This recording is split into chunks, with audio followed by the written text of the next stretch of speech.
जो मैंने आपको 3-4 तरह के चारे दिखाए हैं, किसी बकरी पालक किसान ने या गाय भैंस वालों ने भी लगाए कि इसको लगाओ, फार्म जिंगालाला हो जाएगा। नमस्कार दोस्तों, आप ये पीछे देख रहे हैं हरा चारा लगा हुआ है। देख रहे हैं कितना अच्छा चारा लगा हुआ है। आज हम सोलापुर महाराष्ट्र में हैं और हमारे साथ में चारा एक्सपर्ट दिगंबर गायकवाड़ जी। तो सर बहुत बहुत स्वागत है आपका हमारे चैनल पर। Thank you. जो नया फार्मर बकरी पालन शुरू करता है, अच्छा, और उसको ये नहीं पता है कि कौन कौन सा चारा मैं लगाऊं ताकि मेरी कॉस्ट कटिंग हो और मैं सस्ते में बकरी पालन कर पाऊं। चारे पर बहुत बड़ा खर्चा हो जाता किसान का। बराबर है। तो क्या क्या चारे किसान को नए को लगाने जरूरी है बकरी पालन के लिए, थोड़ा सा इस बारे में बताइए। अच्छा डॉक्टर साहब, आपने बहुत ही अच्छा सवाल किया है।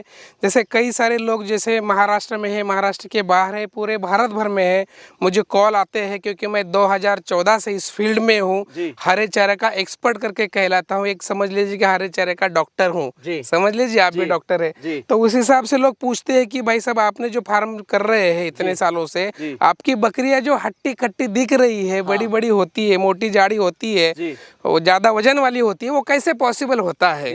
एक तो मैं डॉक्टर साहब बताऊंगा कि एक तो हमारे पास बकरियां अच्छी नस्ल की है और अच्छी उनकी पैदावार हमने की हुई है कई सालों से, अच्छे अच्छे बकरी रखी हुई है और उनको खाना हम अलग तरीके से देते हैं और पेट भर के देते हैं। वो कहावत है, जैसा खाओ अन्न वैसा होए मन। बराबर। अगर अच्छा खाना देंगे तो शरीर भी स्वस्थ रहेगा। बराबर है। जो ये सवाल जो आपने पूछा है, ये नए फार्मर का रहता है कि भाई हम गोट फार्मिंग करना चाह रहे हैं और गाय भैंस पालन का करना चाह रहे हैं, तो कौन कौन सा चारा उनके लिए होना चाहिए। डॉक्टर साहब पहले तो मैं आपको ये बताऊंगा कि गाय भैंस का चारा अलग होता है और बकरी का चारा अलग होता है।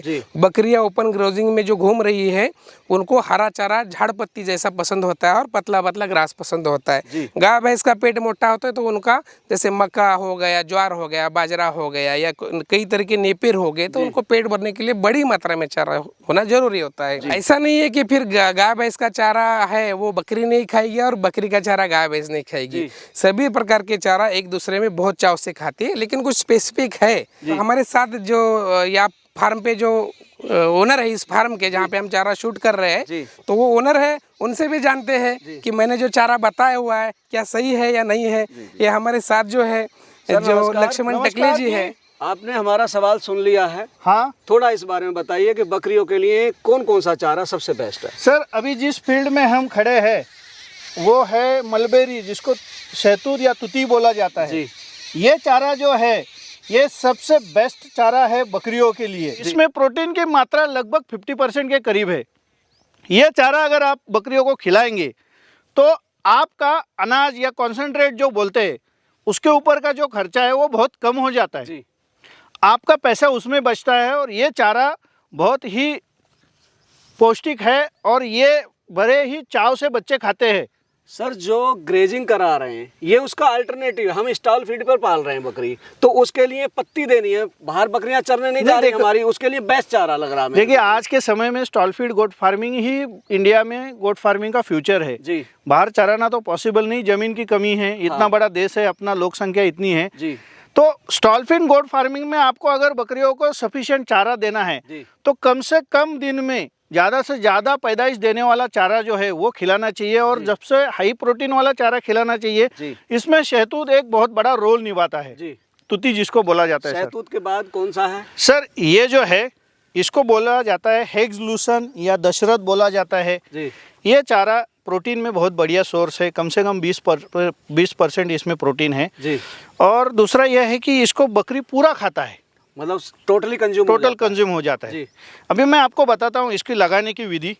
देखिए अभी हमने इसमें क्या किया है सर, ये जो लाइन है ये 18 इंच वाला है। जनरली जो किसान यूज़ करते हैं, जो उसका हल रहता है उसके हिसाब से ये बीच वाला डिस्टेंस है वो 18 इंच का है, जिसमें आप देखोगे कि ये कंटिन्यूस लाइन में हमने हेक्सलूसन डाला हुआ है, कंटिन्यूस बीज डाले हुए हैं इस, और ये लाइन में भी डाले हैं। ये बीच का 18 इंच का डिस्टेंस रखने का फायदा ये है कि उसके बीच में आप लेटरल डाल सकते हो, पानी दोनों तरफ सेम मिलता है, बराबर आएगा, बराबर मिलता है और बढ़ने के लिए उसको अच्छी जगह मिल जाती है। उसके बाद में दो लाइन के बीच का डिस्टेंस है ये कम से कम 3 से 3.5 फीट का रखते हैं हम। ये तो ये कैरी करने में आसान रहे। जो भी काटने वाला आदमी है वो साइड में बैठ के काटेगा, बीच में बैठ के नहीं काटेगा। तो ये काटने में आसानी हो जाती है। दूसरी है कि इसका खरपतवार निकालने में आसानी हो जाती है। तो ये इस तरह से लगाना चाहिए। बीच का डिस्टेंस 3.5 फीट रखो और 2 लाइन के डिस्टेंस जो है वो 18 इंच रखो आप, आधा फीट 1.5 फीट। जी जी। तो इस तरीके से ये लगाना चाहिए। अभी इसका जो कटिंग है उसके बारे में मैं आपको बताता हूँ। ये जो अभी कटिंग है, ये कटिंग हुआ है कल ही जी।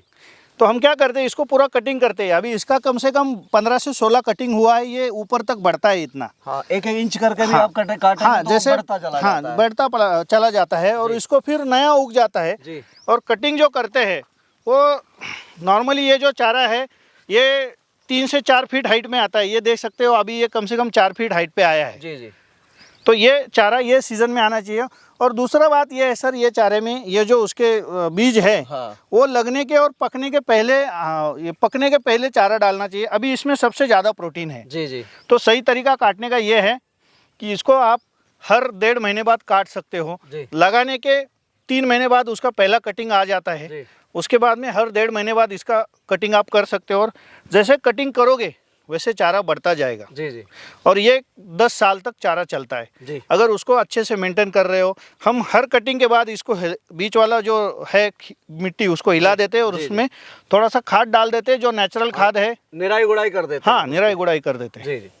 तो उससे वो काफ़ी अच्छा वापिस आ जाता है जी। सर देखिए अभी ये जो हम खड़े हैं ये रचके का चारा है। अल्फा लूसन बोलते हैं उसको, हम मेथी घास बोलते हैं, अलग अलग नाम से इंडिया में बोला जाता है। जी। ये जो रचका है ये आप देख सकते हो, इसका पहला कटिंग हो चुका है जी। अभी थोड़े दिन पहले ही लगाया था, एक कटिंग हो चुका है। हाँ जी। इसके लिए हम क्या करते हैं सर, ये जो 5-6 फीट का बेड बनाते हैं ना जी, क्यारियां बनाई हुई हैं, इसको क्यारी से समझेंगे हम। बीच में मेड़ बनी हुई है। हाँ, कि वो पानी और यहाँ से पानी छोड़ते हैं। फ्लड इरिगेशन से करते हैं इसको। फ्लड इरिगेशन ज़्यादा अच्छा रहता है। स्प्रिंकलर भी यूज़ कर सकते हैं अगर पानी की कमी है तो। इसमें क्या करते हैं सर, पहले तो बीज डालते हैं उस हल्का, और उससे उसके ऊपर हल्का मिट्टी डाल देते हैं। और जो पहला पानी है ना वो बहुत ही धीरे से देना पड़ता है क्योंकि बीज बह के ना जाए। पहला पानी देने के बाद ये 1.5 से 2 महीने में कटिंग में आ जाता है। अच्छा, इतनी हाइट पे आ गया तो पहला कटिंग कर लेना, इसका जल्दी कर लेना चाहिए ताकि मल्टीप्लाई होके आए।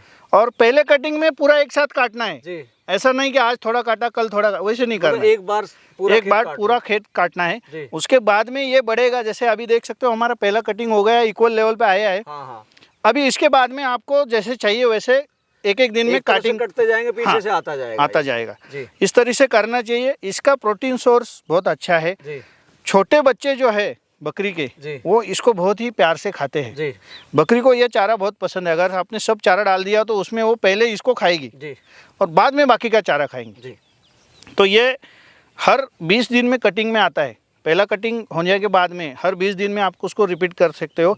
इसमें 1 साल वाला रचका आता है और 3 साल वाला आता है। अगर आप अच्छे से मेंटेन कर रहे हो, कटिंग होने के बाद धीरे धीरे क्या होता है, इसके कुछ मर जाते हैं पौधे तो ये थोड़ा सा कम आने लगता है, खुला हो जाता है। तो उसमें डेंसिटी कम हो जाती है। इसीलिए पहले वक्त डालते वक्त ना बहुत ज़्यादा डेंसिटी में हम डालते हैं। 2.5 से 3 साल तक इसका कटिंग ले सकते हो। धीरे धीरे आप कटिंग करते जाओ तो 2.5 साल तक आपको मेथी घास का बहुत बढ़िया कटिंग मिलेगा और बहुत ज़्यादा चारा मिलता है इससे। प्रोडक्शन ज़्यादा है इसका। ये जो मैंने आपको 3-4 तरह के चारे दिखाए हैं, ये अगर किसी बकरी पालक किसान ने या गाय भैंस वालों ने भी लगाए तो आप ये समझो कि ये चारे इतने बढ़िया है कि इसको लगाओ, फार्म जिंगालाला हो जाएगा। गायकवाड़ जी, आपने इतने सारे हरे चारे बताए, सबसे बड़ी समस्या है कि किसान को इसके बीज उपलब्ध कैसे होंगे? सही सवाल पूछा आपने, क्योंकि किसान सब जो वीडियो देखते हैं तो एंड में पूछते हैं कि कहाँ बीज मिल सकते हैं। तो मैं ये बताना चाहता हूँ कि हमारा जो कंपनी है Sai Vidisha seeds and private limited, ये खास करके गाय भैंस बकरी के चारे में ही काम करता है। इसमें बहुत सारा हमने स्टडी किया हुआ है। तो हम लोग ये बीज खुद प्रोड्यूस करते हैं, कुछ बाहर देशों से इंपोर्ट भी करते हैं। ठीक है, तो ये सब सीड्स हमारे पास मिल जाएंगे। आपको करना यही है कि नंबर जो दिया हुआ है स्क्रीन पे उस पर कॉल करना है और घर बैठे बीज मंगवाना है। आपको घर बैठे बीज bye courier, by post, transport से किसी भी तरह से आपको घर तक मिल जाएगा। उसकी कोई चिंता नहीं है सर जी। दर्शकों, गायकवाड़ जी की एक हरे चारे पर वीडियो हमारे चैनल पर पहले आई हुई है, डिस्क्रिप्शन में आपको उसका लिंक मिल जाएगा। वो इसलिए उसमें कुछ लोगों की क्वेरीज थी, जो परेशानियां थी, उसी को लेके हमने ये वीडियो बनाई है। आशा करता हूँ ये वीडियो आपको पसंद आएगी। जल्दी मिलेंगे नई और इन्फॉर्मेटिव वीडियो के साथ, तब तक के लिए जय जवान जय किसान।